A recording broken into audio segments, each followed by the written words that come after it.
Direct Gestion, un gérant, trois questions, ou plutôt une patronne ce matin, trois questions. J'accueille Laure Verhaeghe de l'Indosphère. Bonjour Laure. Bonjour Fabrice. On va parler ce matin crowdlending, crowdfunding, émission spéciale avec vous. Alors première question, parlez-nous de votre société, l'Indosphère. Alors l'Endosphère est la première plateforme intermédiaire en financement participatif, donc de crowdlending, dédiée uniquement à des projets de développement durable. Nous avons lancé l'Endosphère le 10 décembre dernier, soit juste après l'ouverture d'une brèche dans le monopole bancaire du prêt, qui est arrivé en France le 1er octobre. Alors effectivement, depuis le 1er octobre, eh bien, les particuliers peuvent financer eux aussi les entreprises. Au départ, le crowdfunding, on l'a dit, c'était du don. Ouais. Et aujourd'hui, eh bien, on a la capacité de financer carrément des projets d'entreprise contre rémunération, d'où le crowdlending en bon français, hein, si on traduit. C'est donc le prêt par la foule. Donc financement participatif en prêt rémunéré, avec du coup, comme vous le disiez, ce principe de prêter directement une partie de son épargne à des entreprises via des plateformes de crowdlending.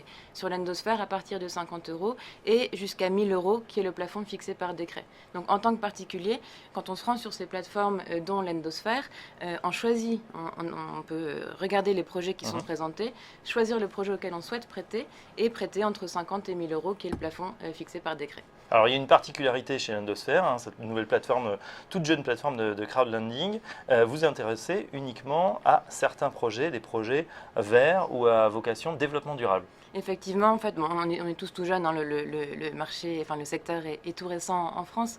Et l'Endosphère a déjà plus de 6 mois d'existence avec de bons chiffres. Plus de 750 000 € ont déjà été investis par des particuliers sur les projets que nous avons présentés. On a mis en ligne hier la 12e campagne sur le site en 6 mois de temps. Et effectivement, tous les projets sur l'Endosphère sont des projets qui contribuent à la transition écologique. L'objectif, c'était de dire, aujourd'hui, vous pouvez choisir où vous mettez votre épargne directement, de façon transparente. Et bien sur l'Endosphère, vous pouvez en plus rajouter un supplément de sens à cet argent que vous allez placer sur des projets de développement durable. Alors on voit donc les projets déjà financés, capter le soleil là où il est toute l'année, 5 éoliennes, des mesures études du vent, vraiment, voilà, c'est un site très vert, on va dire, des éoliennes, du vent, des projets vraiment à vocation développement durable, avec des montants assez importants, on va dire, hein. On voit 60 000, 110 000 € collectés. Est-ce qu'il y a une limite imposée ou est-ce qu'on peut aller beaucoup plus haut ? Alors la limite fixée par décret côté entreprise, c'est 1 million d'euros. Et côté prêteur, comme je disais, donc c'est 1 000 €, 1 000 € par projet. Donc on peut prêter à autant de projets qu'on veut.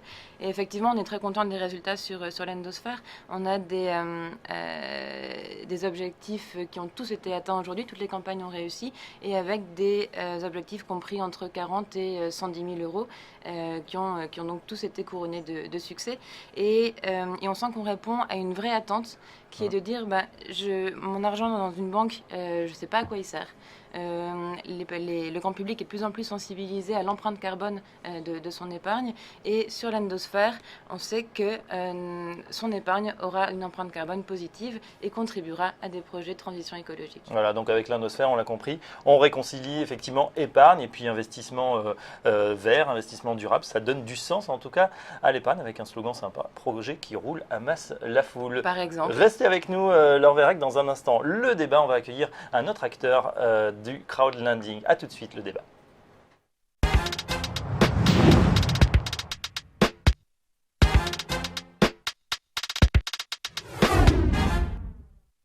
9h30, comme tous les matins sur TV Finance, c'est Direct Gestion. Ce matin, un débat spécial crowdlending, mais deux invités, des spécialistes donc, du crowdlending, Laure Verhaeghe du site l'Indosphère. Bonjour Laure. Bonjour Fabrice. Et Tristan Gruet du site bolden.fr. Bonjour Tristan. Bonjour Fabrice. Alors, messieurs, dames, vous avez bien évidemment entendu, écouté l'édito des plateformes dont vous faites partie, plateformes de crowdlending qui se développent. On est parti du crowdfunding, donc c'était du prêt prêt, c'était du don. Et aujourd'hui, eh bien, c'est le prêt qui fait un tabac. Ça se développe énormément.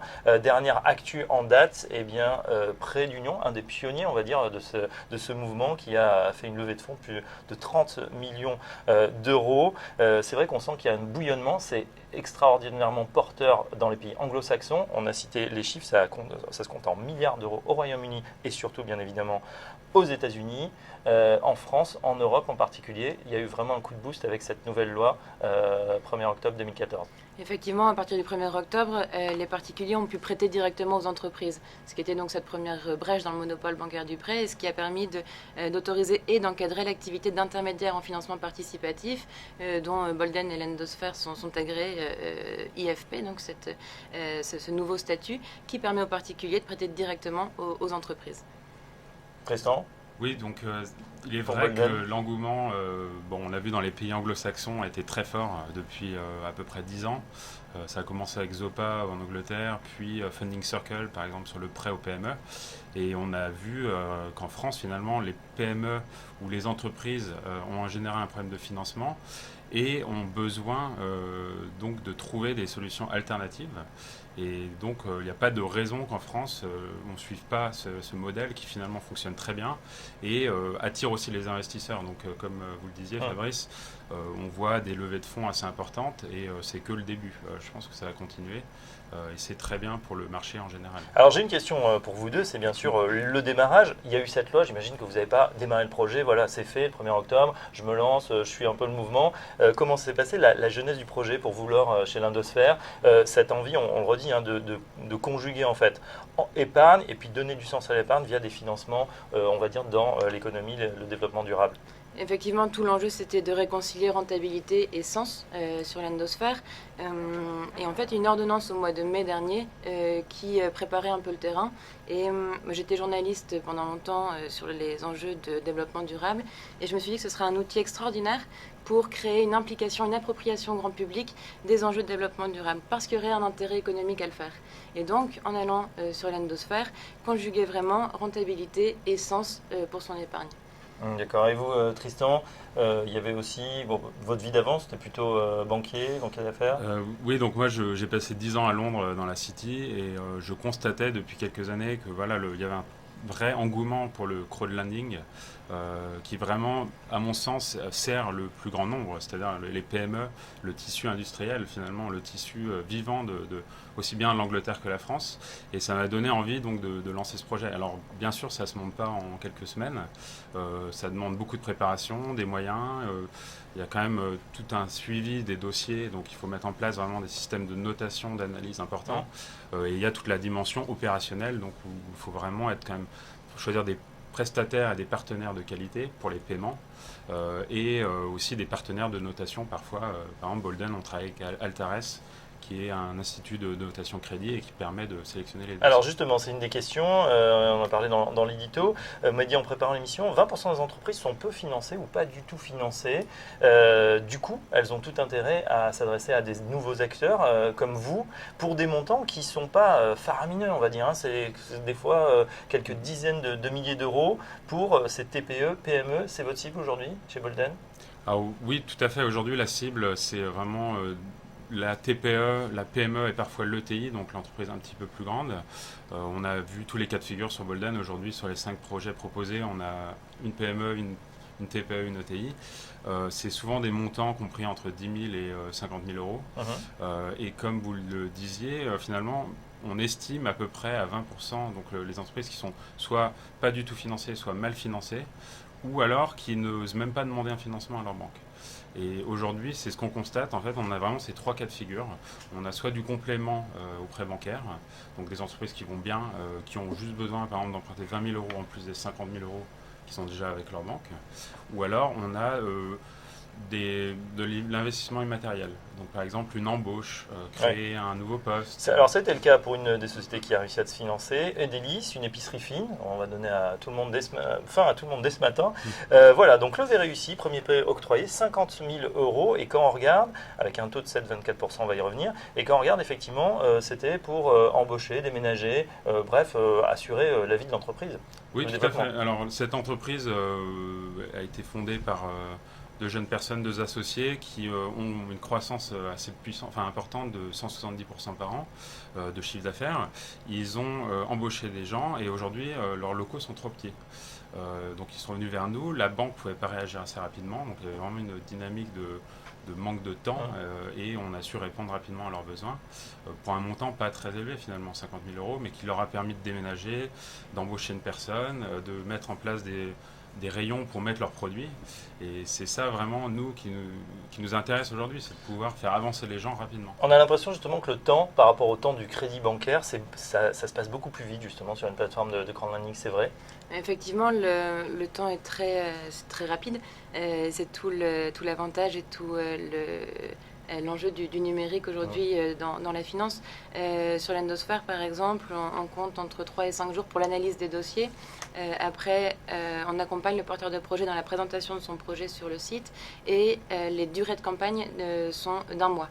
Alors ça c'est important, la durée de campagne c'est important d'avoir une durée justement courte, de dire voilà attention, le compteur tourne, alors on voit la jauge qui monte peut-être, et puis aussi il n'y a pas finalement, il y a une durée limitée, voilà, on collecte 25, 50, 100 000 euros. Qu'est-ce qui se passe si par exemple à la fin, on est à la fin des 29-30 jours et puis il n'y a pas assez d'argent, dans ce cas-là c'est la fin du process, ça a échoué ou vous donnez quand même l'argent? Oui, non, dans ces cas-là on rembourse les prêteurs. De toute façon tout est gratuit pour les prêteurs, du début à la fin, donc dans ces cas-là on rembourse intégralement les prêteurs et chez l'Endosphère, on ne facture rien à l'entreprise, mais elle n'a pas eu son prêt. Ce qui n'est pas arrivé aujourd'hui. On a eu 100% de réussite sur les prêts, enfin sur les opérations présentées. Et dans le cas d'une réussite, donc les prêteurs peuvent commencer à prêter dès la mise en ligne et après pendant 31 jours. À l'issue des 31 jours, ils reçoivent le contrat de prêt qui les lie directement à l'entreprise et le remboursement des échéances, intérêts et capital commence dès le mois suivant la fin de la campagne. Donc l'épargne n'est pas immobilisée. Et dès le premier mois suivant l'opération, le premier remboursement arrive sur le compte l'Endosphère. Alors justement, on voit des rendements attractifs pour ceux qui vont prêter leur argent. Ça va de 4% à 10-12%, avec une moyenne autour de 6-8%. Donc c'est bien supérieur à ce qu'on peut trouver sur n'importe quel placement aujourd'hui. Ça veut dire qu'il y a quand même un risque supplémentaire. Comment vous évaluez un projet à 4, 5%, 10%? Alors sur l'Endosphère, les taux d'intérêt sont entre 4 et 8%. Aujourd'hui, on a deux campagnes en cours, une à 4%, une à 5%. Avec la particularité en fait sur l'Endosphère d'avoir des projets emblématiques de territoire. Par exemple des parcs éoliens qui demandent plusieurs centaines plusieurs dizaines de millions d'euros. Donc aujourd'hui, effectivement, ce qu'on présente comme opération, c'est l'épaisseur du trait pour les développeurs d'énergie renouvelable, mais c'est la mise en marche d'une dynamique d'appropriation citoyenne et de financement citoyen de la transition écologique. Alors on voit par exemple la ferme éolienne de Clamecy-Voisy en Bourgogne. On se dit, voilà, objectif de collecte 60 000 euros. Ça va servir à quoi? Juste à payer l'affichage, on a l'impression, non, pour construire des éoliennes ou des fermes solaires? Alors sur ce projet-là, c'est du refinancement en fait, parce que dans le financement d'un projet d'énergie renouvelable très capitalistique tel qu'un parc éolien, la banque demande 20% de fonds propres et 80% d'endettement bancaire en face. Et donc là, 60 000 euros viennent en substitution d'une partie des fonds propres immobilisés dans le parc éolien pour permettre à Bowin, le développeur, de continuer son développement. Alors en revanche, on voit 5% d'intérêt annuel, ça veut dire que vous êtes assez confiante sur le fait que cette entreprise va réussir à rembourser les prêteurs. Bowin fait plusieurs millions d'euros de chiffre d'affaires, elle a des dizaines d'éoliennes qui tournent en France. C'est une entreprise solide sur laquelle on peut compter pour rembourser ses prêteurs. Sans aucun problème. Et alors l'autre particularité en fait sur l'Endosphère, c'est que ces développeurs souhaitent vraiment répondre à une attente du territoire également, qui est comment est-ce que je peux avoir un intérêt économique direct au développement des énergies renouvelables. Est-ce que je peux avoir l'électricité gratuite? Est-ce que je peux... il y a plein de questions qui leur remontent du terrain. Et grâce au financement participatif en prêt, c'est un outil très simple pour justement créer ces retombées économiques directes pour les riverains en sens géographique plus ou moins large, les riverains des projets. Donc là, par exemple, sur le projet d'Abowind, le taux d'intérêt est bonifié à 6% pour les habitants du département d'implantation du parc, qui est la Nièvre. D'accord. Bon, je ne sais pas si on est des téléspectateurs De dans la la Nièvre, Nièvre, mais en tout on cas, sait jamais. sachez qu'il y a un placement intéressant à 6%. Tristan Gruyer, pareil, même chose pour Bolden.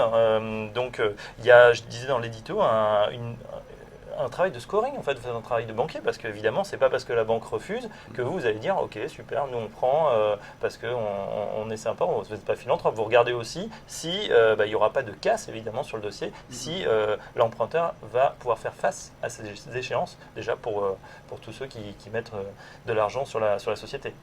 Comment ça se passe, cette méthode de scoring chez Bolden? Oui, donc Bolden effectue vraiment des analyses très fondées et pour prendre que des PME, des dossiers solides. L'idée, c'est vraiment d'avoir un système de notation répétable, toujours le même pour chaque PME, avec un taux de base à 4% et ensuite une prime de risque. Donc la prime de risque, elle est évaluée avec un système de notation en plusieurs étapes. La première étape étant une analyse vraiment quantitative des dossiers, analyse des ratios, analyse des comportements de paiement de l'entreprise, analyse du secteur.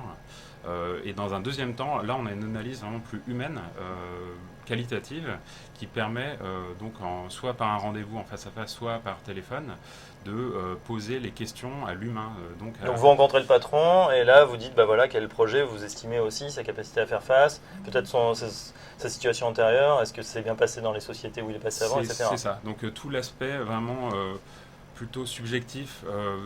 Est-ce que vraiment le projet a une raison d'être profonde? Est-ce que l'argent va être utilisé dans les fins espérées? Est-ce que la personne est de confiance? Et en fait, avec les PME, on se rend compte d'une chose très importante. On a besoin de cette analyse plus, on va dire, terrain et comprendre vraiment à quoi va servir l'argent, parce que finalement, il y a quand même un risque important sur une personne. Donc, c'est souvent un entrepreneur. Dans une TPE, c'est souvent une ou deux personnes. Une PME, 5 à 10 personnes, mais il y a toujours un entrepreneur quelque part qui dirige et alors là, on voit effectivement, c'est l'homme clé, l'homme orchestre, comme on dit. Comme vous l'êtes aussi, entrepreneur, parce que c'est vous qui portez vos propres projets. Taux 7,34, 6,94, c'est assez précis. Normalement, des chiffres ronds. Là, chez vous, c'est vraiment très détaillé. On peut évidemment investir dans plusieurs projets. C'est même conseillé pour celui qui aurait envie de diversifier son épargne. Par exemple, on sait que on ne va pas comparer avec le livret A parce que c'est compliqué, c'est vraiment quelque chose de très sécurisé, mais en même temps qui rapporte pratiquement plus rien. Donc là, si on se dit, tiens, la moitié de mon livret A, j'ai envie d'investir, j'ai par exemple 5-10 000 euros à mettre, on peut diversifier et investir sur plusieurs projets. Évidemment, déjà le premier intérêt, c'est que le plafond est fixé à 1 000 euros. Donc si on n'a plus de 1 000 euros à investir, on doit déjà aller sur plusieurs projets. Après, pour diversifier ses placements et puis limiter le risque, c'est effectivement conseillé de choisir, de sélectionner plusieurs projets et pourquoi pas sur plusieurs plateformes, dans la mesure où de toute façon ces prêts sont plafonnés. Sur l'Endosphère, on peut prêter à partir de 50 euros. On s'est dit que c'était la possibilité du coup pour tout le monde, même de façon symbolique, de pouvoir placer une partie de son épargne sur des projets de développement durable. Ça paraît extrêmement simple. Découvrez les projets, prêtez votre argent, votre offre est validée et récoltez. Donc vous disiez paiement des intérêts et du capital, c'est ça, à partir du mois suivant. Et ensuite, la fréquence, c'est mensuel, trimestriel? Mensuel ou trimestriel sur les projets sur l'Endosphère. Et effectivement, c'est intérêt capital à chaque échéance. Donc l'épargne n'est pas mobilisée complètement et c'est du crédit amortissable. C'est vraiment un crédit immobilier à l'envers. Et le particulier devient la banque. Voilà, donc si vous avez envie de devenir banquier, mais pour des projets qui ont du sens, pensez au crowdlending. J'ai d'autres questions évidemment. Qu'est-ce qui est le plus compliqué pour vous? La fiscalité, vos perspectives de développement, tout ça, ce sera dans une minute, dans la deuxième partie du débat spécial crowdlending. À tout de suite.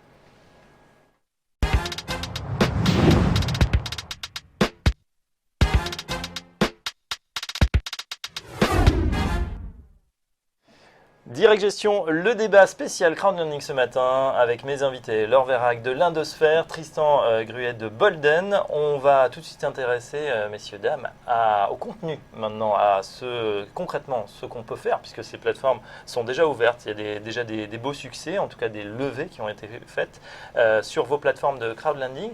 On va s'intéresser à ce que fait l'Indosphère, notamment quelque chose d'assez contre-intuitif. Vous financez, enfin, il y a une levée qui se fait pour un mastodonte, quelqu'un qui est en bourse, qui est coté, c'est EDF Énergie Nouvelle, participer au chantier du parc éolien du bois de Bellefeuille. Effectivement, donc EDF Énergie Nouvelle a souhaité présenter un projet sur l'Indosphère, toujours dans cette logique en fait de créer un climat positif et de favoriser l'appropriation citoyenne des projets d'énergie renouvelable. Donc là, c'est un projet qui se situe dans l'Est et EDF Énergie Nouvelle propose donc un taux d'intérêt de 4% pour tout le monde qui bonifie à 7% pour les riverains du futur parc dont la construction est prévue en 2016.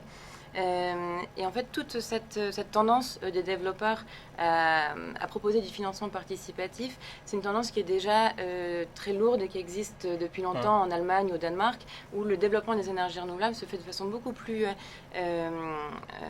facile parce qu'il y a une appropriation citoyenne. Et un briquet, à la limite, entre justement ce financement participatif, c'est aussi développé ? Oui, voilà, le financement participatif ou l'actionnariat citoyen est beaucoup plus développé en Allemagne ou au Danemark. Et en France, c'est encore les balbutiements. Il y a beaucoup de contraintes et beaucoup d'obstacles pour cela qui se lèvent aujourd'hui avec le financement participatif. Et dans le projet de loi sur la transition énergétique, il y a même un article qui est complètement consacré au financement participatif et qui invite tous les développeurs d'énergie renouvelable à faire appel à cet outil pour créer une appropriation et une implication citoyenne. Alors justement, là on voit, c'est tentant. Déjà 48 830 euros collectés, l'objectif de collecte 100 000, taux d'intérêt 4%, et donc vous êtes remboursé par EDF Énergie Nouvelle. On est remboursé par EDF donc Énergie là, Nouvelle. 1000 euros maximum, Oui. on aurait presque envie de mettre un peu plus, parce qu'Énergie, c'est quand même une belle signature, ça change des toutes petites entreprises ou des PME. Alors attention, pour tous ceux qui habitent la région, le taux est bonifié à 7%, par contre il reste 14 jours, donc dépêchez-vous si vous êtes intéressé. Du côté de Bolden, justement, vous avez déjà des beaux succès sur certaines ETI, PME, et en ce moment, vous avez un projet, investissez dans le SaaS. Qu'est-ce que c'est que le SaaS avec FS2I ? Oui, alors effectivement, FS2I est une entreprise informatique qui a 25 ans d'existence, qui a très peu d'endettement et tourne bien depuis des années. Ils ont un projet. Le projet, c'est de transitionner une partie de leur logiciel existant en SaaS, donc Software as a Service, qui veut dire qu'ils ont envie de toucher différents clients et un mode de distribution différent pour leur logiciel, en ligne, par abonnement mensuel. L'idée, donc, pour faire ce développement, ils ont besoin de 35 000 euros. Ils sont venus vers Bolden parce que finalement, ils n'avaient pas vraiment d'endettement, ils n'ont pas vraiment eu besoin de banque pour l'instant. Et pour eux, naturellement, ils ont compris qu'une plateforme de crowdfunding permettait de faire à la fois une levée assez rapide, mais aussi du buzz. Et on parle justement... Alors ça, c'est important, l'aspect, effectivement, je fais parler de moi, parce que vous avez des réseaux sociaux, vous avez une plateforme d'abonnés, même s'ils ne vont pas participer directement, ils vont quand même en entendre parler et peut-être diffuser la bonne parole, on va dire, autour d'eux. J'ai une question justement qui fait suite, c'est comment vous recrutez. Alors aujourd'hui, évidemment, Bolden, l'Indosphère, ça démarre. Il y a des grands noms qui sont déjà connus, qui étaient un petit peu antérieurs. Comment vous recrutez justement les futurs prêteurs ? Je sais qu'il y a une très forte demande de la part des entreprises qui viennent vous voir.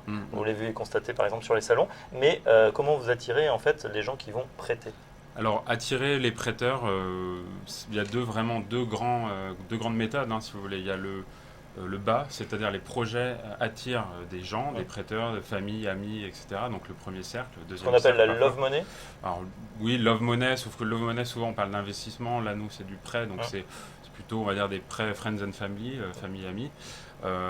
Donc ça, c'est le premier axe. Le deuxième axe, c'est plus des prêteurs qui ont besoin d'un rendement supérieur, qui ont compris l'utilité quand même du crowdfunding et du crowdlending, qui savent où va leur argent, et ces gens viennent chercher un rendement au passage plus élevé. Donc comme on montrait, 4% par exemple avec un des projets de l'or, chez nous par exemple 6,70 sur FS2I.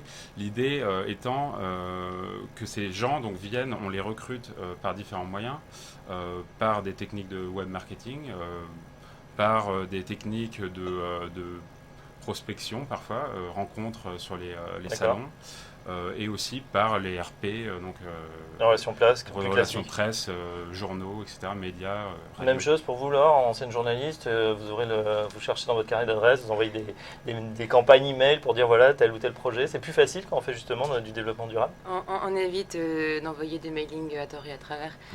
C'est Merci. pas l'objectif. Je sais ce que c'est une boîte mail de journalistes.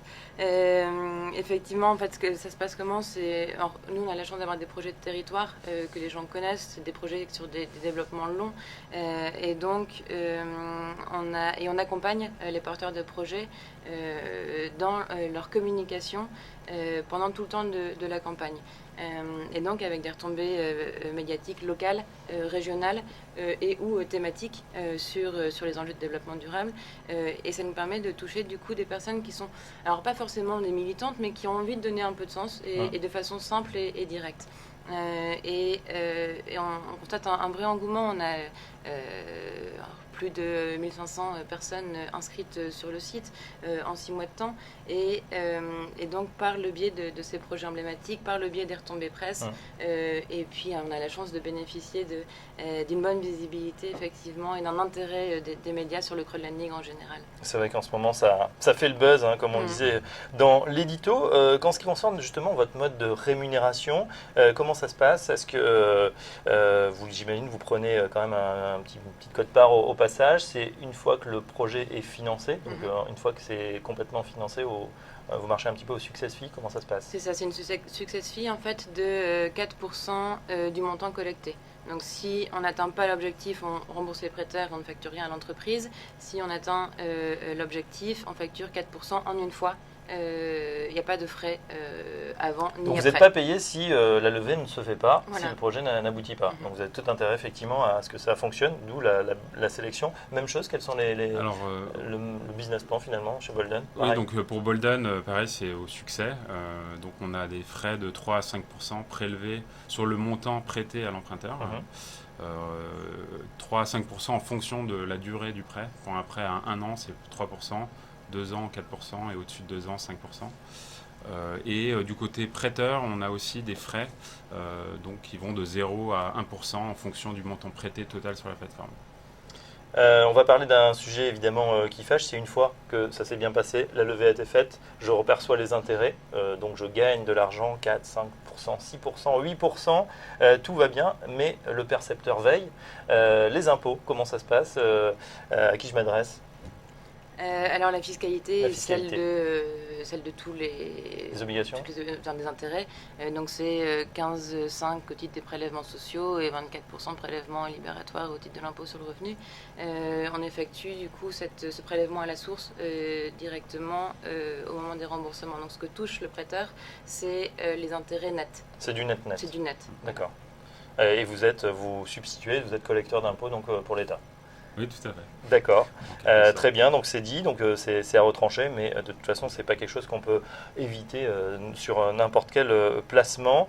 Pour vous, aujourd'hui, pour le développement de vos plateformes, qu'est-ce qui vous manque? Alors on a vu quand même qu'on avait un gouvernement qui était assez proactif, surtout depuis la fin de l'année dernière, qui a ouvert une brèche, ça fait pas très plaisir aux banques d'ailleurs. Comment aller plus loin justement maintenant dans le crowdfunding? Quel va être votre nouveau challenge, votre prochain challenge?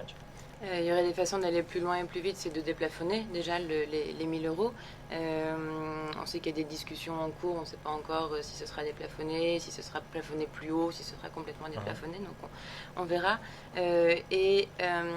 Aujourd'hui, seules les personnes physiques peuvent prêter, les particuliers personnes physiques.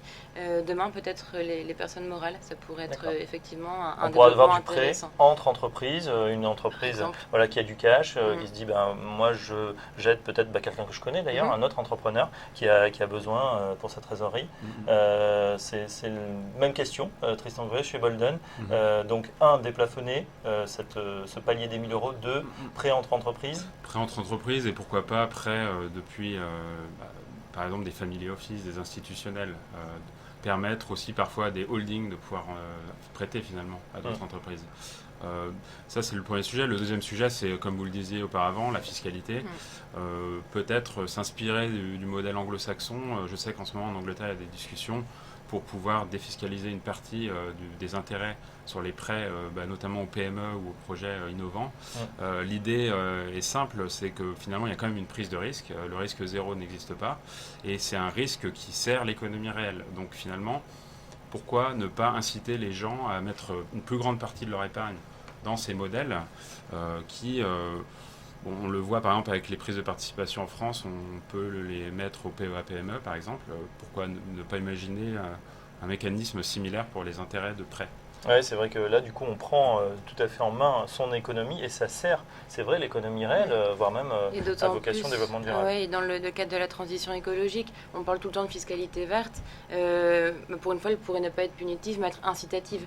Et dire, quand on va sur un système de, je sais pas, de labellisation des plateformes ou des projets, mais dire quand on oriente son épargne vers ces projets qui contribuent directement à la transition écologique, pourquoi ne pas créer un mécanisme fiscal incitatif qui permettrait de compléter le dispositif d'un nouvel outil d'épargne citoyenne et positive. Il y a une grosse conférence sur le climat en fin d'année à Paris, vous y serez? Vous y allez sera. essayer d'avoir votre accréditation et puis peut-être d'en parler, c'est vrai que ça pourrait faire avancer les choses. J'ai une dernière question, c'est évidemment quand on crée comme ça des modèles, on va dire disruptifs, ou en tout cas tout nouveaux, on gêne forcément les acteurs en place. Les banques, comment elles vous voient, comment elles vous estiment? Pour l'instant, vous ne comptez pas ou elles commencent à s'intéresser à vous? Pour l'instant, on est une goutte d'eau, et ne serait-ce que sur le financement des projets qu'on présente sur l'Endosphère. Aujourd'hui, on intervient, nous, sur la majorité des projets en cofinancement. Et certains des entrepreneurs qui sont passés par l'Endosphère, l'argent qu'ils ont réussi à lever et à emprunter via l'Endosphère leur a permis d'aller chercher du crédit bancaire derrière. Parce qu'il est considéré en fait comme du quasi-fonds propre, et donc permet d'aller chercher de l'endettement bancaire. C'est-à-dire que j'amorce la pompe, j'ai 50 000, peut-être 100 000 euros avec une de vos plateformes et derrière je dis à ma banque, j'ai renforcé mes fonds propres, il y a des gens qui me font confiance, du coup la banque se dit effectivement le dossier a été vu, validé, analysé, j'ai envie d'y aller ou je complète le financement. Et après une première étape en fait peut-être de méfiance des acteurs bancaires, je crois qu'aujourd'hui on observe plutôt un mouvement de rapprochement avec certaines plateformes qui créent des partenariats et des liens assez fort avec des acteurs classiques, bancaires et de l'assurance. Effectivement. Oui, tout à fait. J'ajouterais sur notre modèle, le modèle de Bolden, donc de Pro PME, les PME, c'est quand même un sujet qui intéresse les banques, mais un sujet, le financement des PME, qui est assez difficile à faire pour une banque, parce que finalement il y a des contraintes prudentielles, il y a un certain coût finalement pour prêter à des PME plus qu'à des plus grands groupes. Et donc finalement on est en complémentarité sur ce type d'activité. Et comme le disait Laure, très souvent on arrive en complément ou alors en amorce si vous voulez. Et ça c'est très positif parce que finalement on est plus réactif, on a moins de coûts fixes, on a des plateformes en ligne où tout est dématérialisé, mais en même temps on a les mêmes systèmes de notation et la même sécurité des flux. Donc ça paraît très simple, mais il y a aussi un gros boulot derrière, on sait, pour avoir ces plateformes qui tournent, qui fonctionnent, qui sont complètement opérationnelles. Donc rendez-vous sur les sites bolden.fr et l'Indosphère. Je remercie mes deux invités, Laure Vérac, donc l'Indosphère, Tristan Gruet de Bolden. Et puis on se quitte en resignalant que le crowdfunding, ça marche, c'est même utilisé pour, pourquoi pas, refinancer la Grèce. Presque 1,3 million d'euros collectés en 2 jours pour pallier aux défauts de la Grèce. On verra si ça fonctionne. Il faut 1000 fois plus, évidemment, ça va paraître compliqué. Merci en tout cas à mes deux invités pour ce spécial crowdlending. Vous pouvez nous retrouver évidemment en replay. Bonne journée à tous. On continue tout de suite. Dans un instant, ce sera Direct Investisseur. À très bientôt.